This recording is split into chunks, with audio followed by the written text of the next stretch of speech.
Nesse vídeo serão vistos os seguintes tópicos: a declaração assert, a declaração reporter e configurações. Vamos ver a especificação de configuração e uma introdução a respeito da declaração de configuração. Vamos ver também declarações pospostas. A declaração assert é uma declaração sequencial usada para notificar condições ilegais. Duas cláusulas opcionais são disponíveis. A declaração inicia com a palavra reservada assert, uma condição, e se essa condição for verdadeira, nada vai ocorrer, nenhuma ação é tomada. Depois tem a cláusula report, que pode conter uma expressão do tipo texto, em que vai ser apresentada pela janela de mensagem do simulador. No caso de ausência de uma mensagem, será apresentada essa mensagem pelo simulador. E a última cláusula, que seria a severidade, identifica o nível de gravidade do problema, da condição ilegal. Então são disponíveis esses valores, e na ausência de um desses valores é assumida a cláusula error. Nos simuladores existem opções quanto à ação a ser adotada no caso de uma dessas condições. Por exemplo, abortar a simulação seria uma delas. Vamos ver agora um exemplo de uso da declaração assert. E nesse uso seria para verificar um erro de temporização em um flip-flop. Então teríamos o seguinte requisito de temporização: o dado necessita estar válido 30 nanosegundos antes da borda de subida do relógio. Então, por exemplo, nessa carta de tempo, aqui teríamos uma condição que está sendo respeitada a temporização. O dado está válido 50 nanosegundos antes da borda de subida do sinal de relógio. E aqui teremos um caso de violação da temporização. O tempo é menor do que 30 nanosegundos antes da borda de subida.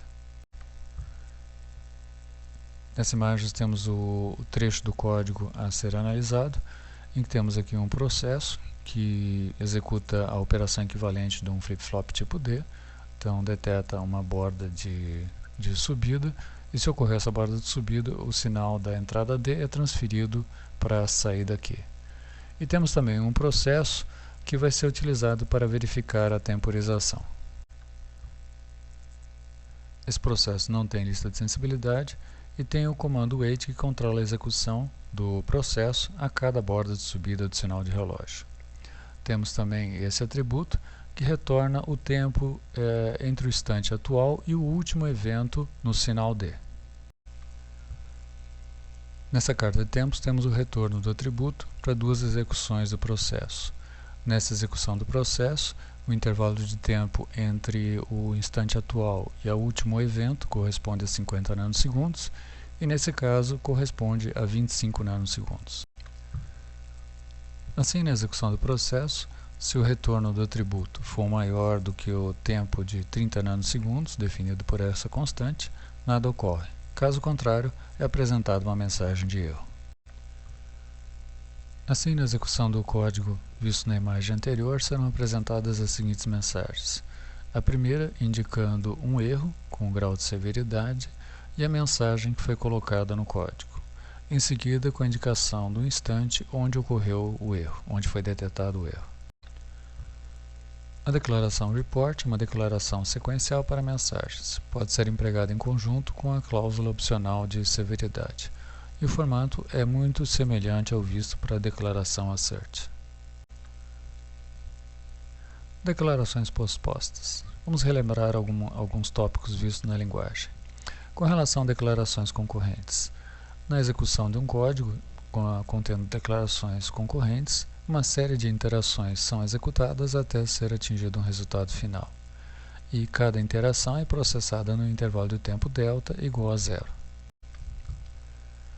Em processos, a alteração de um dos valores dos sinais na lista de sensibilidade causa a execução do processo.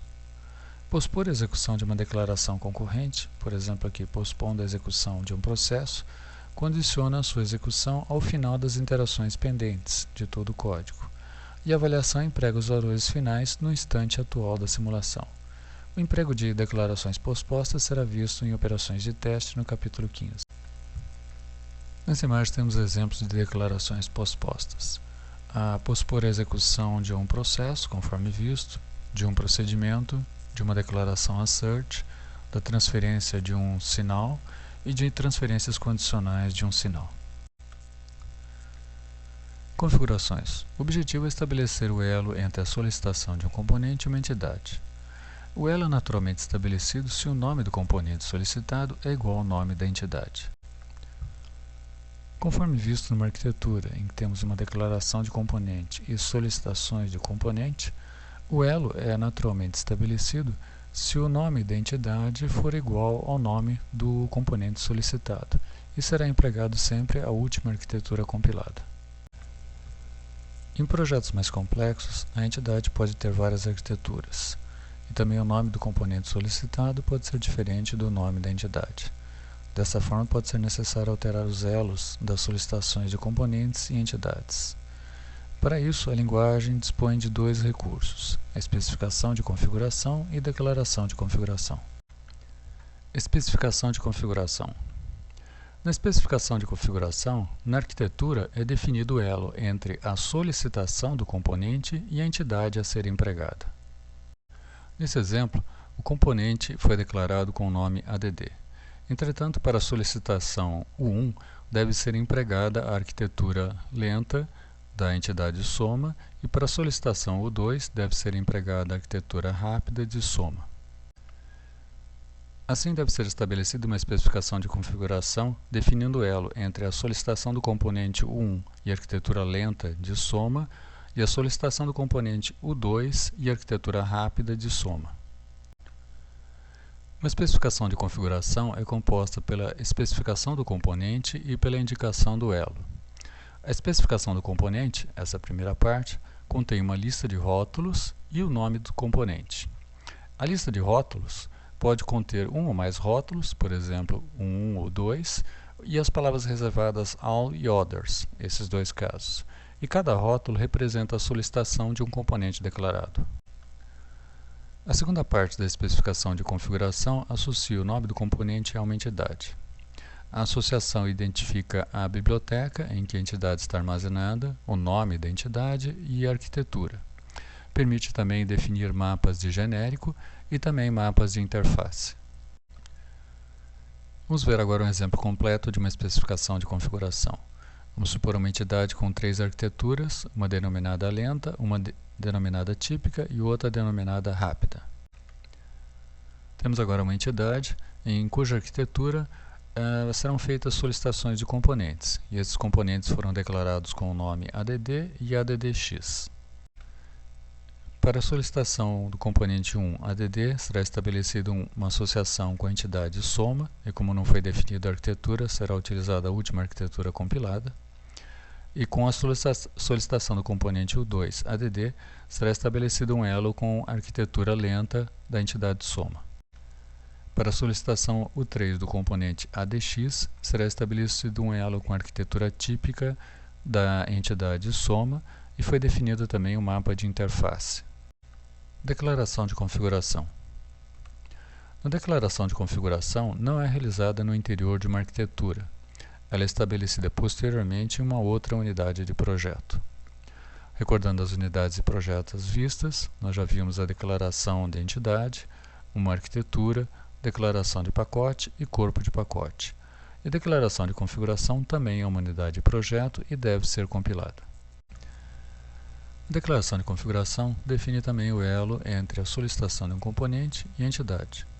Só que essa declaração não está contida na arquitetura de uma declaração. Ela é uma unidade de projeto e deve ser compilada para a simulação. E ela também corresponde ao nível mais alto na hierarquia do projeto. E a simulação é executada a partir da declaração de configuração. A vantagem de uma declaração de configuração é que ela é uma unidade de projeto. Assim é possível alterar a configuração do projeto sem recompilar todas as unidades dependentes da configuração. Com relação à declaração de configuração, os tópicos configuração de bloco, configuração de componente e síntese contendo configuração podem ser vistas na referência, nas páginas 229 a 236 da primeira edição e 231 a 238 da segunda edição. Finalizando o vídeo, fica a sugestão de leitura adicional da declaração assert em regiões de código concorrente e tipos com função de resolução. Para a próxima aula fica a sugestão da leitura das páginas 240 a 249 da primeira edição e das páginas 243 a 250 da segunda edição, e também a seguinte série de exercícios.